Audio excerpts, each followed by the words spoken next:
Welcome back to Middle East in Depth, where we look at the biggest stories in the Middle East.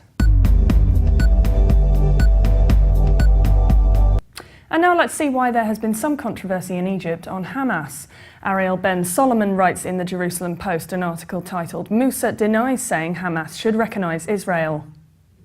Arab League Secretary General Amr Moussa rejects reports that he said Gaza-based terror groups declared recognition as part of acceptance of the 2001 Arab Initiative. Moussa said Hamas does not need to recognise Israel in the framework of the 2002 Arab League Peace Initiative, denying previous remarks that he said the group should recognise the Jewish state. An AFP report quoted Moussa as saying earlier this month, "I believe that Hamas should declare its acceptance of the Arab Initiative of 2002, which is the map of normalisation and recognition of the State of Israel, together with the establishing of the Palestinian state and the withdrawal of the occupied territory." Moussa's spokesman read a statement denying this. It was in the Ahram Online, pointing out that some signatories to the peace initiative do not recognise Israel. It said that he reiterates his call for Hamas to accept the 2002 initiative. And a potentially important diplomatic development is underway in the Middle East, according to the Lebanese Daily Star.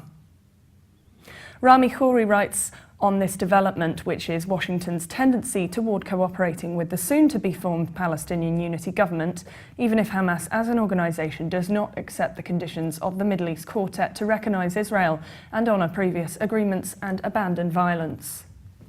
Such a development would be a valuable step for the three concerned peoples. It would signal a more rational American policy that could start to dampen the US self-generated lack of credibility and respect around the entire Middle East.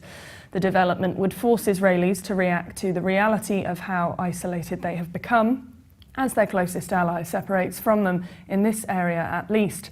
And it would allow the Palestinians to show a united face to Israel and the world, anchored by a commitment to a negotiated, permanent and fair resolution of the conflict with Israel.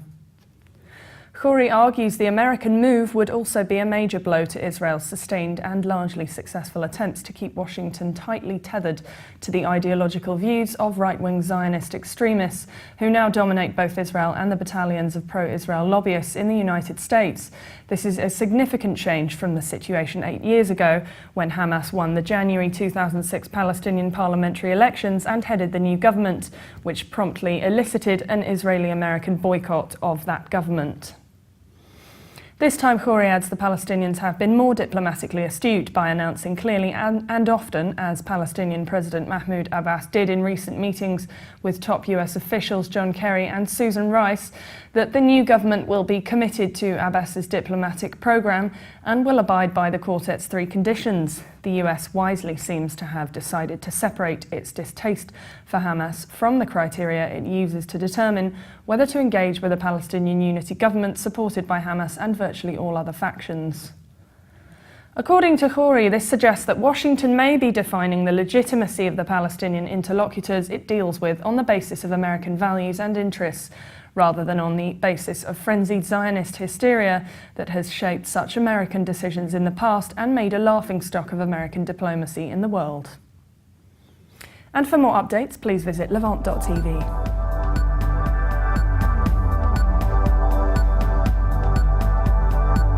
Thanks for watching. Bye for now.